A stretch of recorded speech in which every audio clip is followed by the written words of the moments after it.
pro baseball coach ditahan dekat Jepun. Antara yang famous lah dekat Jepun kan. Dia kena tahan. Kenapa itu? Mari kita lihat sama-sama guys.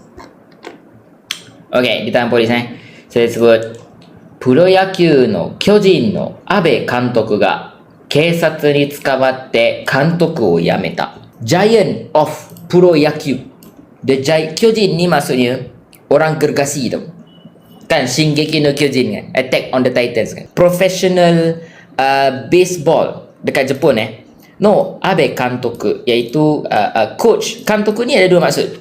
Kantoku maksudnya director dan satu lagi coach. Nama dia Abe Kantoku Abe.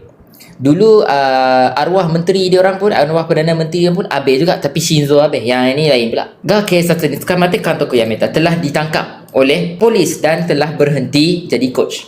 Puroyakyū no team Kyojin no Abe, by the way Kyojin itu nama team, sorry, gomenasai. Puroyakyū no team Kyojin no Abe Shinnosuke kantoku ga keisatsu ni tsukamatte sono ato de kantoku o yamemashita. So dia kata Giants, nama dia Giants takut kan. So dia kata team professional baseball team Giants, Abe Shinnosuke, nama dia Shinnosuke Abe, seorang coach. Keisatsu ni tsukamate, telah ditahan oleh polis. Sonato de kantoku yamemashita, setelah itu telah berhenti daripada coach. Keisatsu nado ni yoru to Abe kantoku wa 25日の夜、家で子供の喧嘩を止めようとして18歳の娘を押して倒したそうです。Oh, ini cerita dia guys. Mari kita tengok apa maksud dekat sini. So dia kata according to the police, keisatsu nado ni yoru to, according to the police dan sebagainya, Abe kantoku wa 25日の夜. So coach Abe pada 25 hari bulan malam itu, ie de kodomo no kenka o tomeo to shite. Okay, de dekat sini penggunaan partikel yang menunjukkan tempat di mana berlakunya tomeru, menghentikan. Dia kata di rumah kodomo no kenka, cuba menghentikan. Kenka ni maksudnya pergaduhan. Kenka ni maksud pergaduhan. So kodomo no kenka o tomeo to shite, dia cuba untuk menghentikan pergaduhan antara budak-budak anak-anak dia. 18歳の娘を押して倒したそうです. Dia telah it seems that yang kita belajar so tadi kan, according to the rumors, according to what dicakap oleh polis, telah tolak menolak jatuh anak dia yang berumur, anak perempuan dia yang berumur 18 tahun. Musume wa AI ni dou shitara ii ka kikimashita. So dikata anak perempuan dia telah bertanya apa yang patut buat. Dou shitara ii, buat apa ii? Ii itu maksudnya bagus Dou shitara ii itu maksudnya buat apa bagus. Kepada AI, dia telah tanya kepada AI. Kikimashita tanya kepada AI. AI wa jidou soudanjou toいうところに相談できると答えました. So yang ni susah sikit perkataan ni memang kena, kalau tahu kanji senang sikit nak hafal lah. Jidou soudanjou toいうのはtempat, jo ni tempat, tokoro punya kanji, soudan maksudnya perbincangan, jidou ni maksudnya minors ataupun budak-budak, toddlers, budak-budak.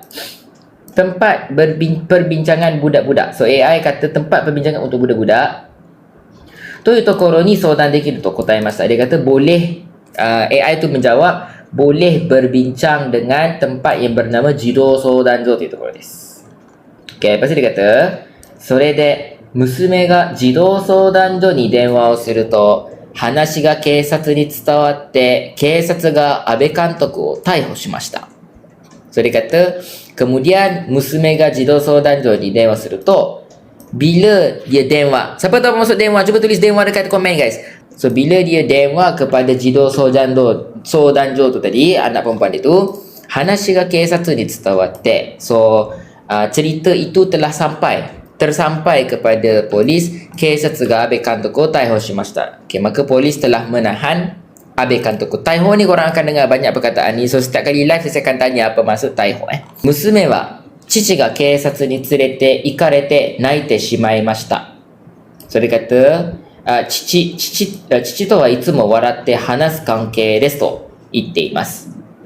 So mak dia kata, mak dia pula, anak perempuan dia berkata, chichi ga keisatsu ni tsurete ikarete. Dia kata bapa saya oleh polis tsurete ikarete naite shimaimashita. Dia kata saya telah menangis sebab bapa saya telah dibawa oleh keisatsu. Lepas dia kata, cici to wa itsumo waratte hanasu kankei desu. Dia kata saya dengan bapa saya itsumo waratte selalu gelak-gelak hanasu kankei dan bercakap. Kankei ni maksudnya hubungan yang selalu bercakap dan bergelak dengan bapa dia. Toite mas. Kata dia. Okey. Terus sambung lagi. Abe kantoku wa sugu ni keisatsu kara ie ni kairimashita. Okey, so dia kata Coach Abe tu tadi sugu. Siapa tahu masuk sugu? Berapa kali dah korang masuk live korang kena tahu apa maksud sugu. Sugu ni selalu banyak pakai tau. Okey, semua no, semua tak boleh jawab. Sugu maksudnya immediately. So tak ada betul. Kata sugu ni immediately keisatsu kara ie ni kairimashita. Dia daripada tangkapan polis terus balik ke rumah. Tak tahu apa maksud dia kat situ. Lepas dia kata, shikashi, oku no hito ni meiwaku o kaketa to itte, 26 nichi ni kantoku o yamemashita. So dia kata, akan tetapi, oku no hito ni meiwaku o kaketa. Oku no hito, kepada ramai orang. So, oku no hito. Kepada ramai orang, ni kepada, ni tu kepada. So dia kata, meiwaku o kaketa. Meiwaku ni maksudnya, menyusahkan, memberi kesusahan. Meiwaku kakeru tu memberi kesusahan kepada orang. Meiwaku kaketa to itte. So kata Abe kantoku tadi, saya telah menyebabkan banyak kesusahan. 26 nichi de kantoku o yamemashita. Dan telah berhenti jadi coach pada 26 hari bulan.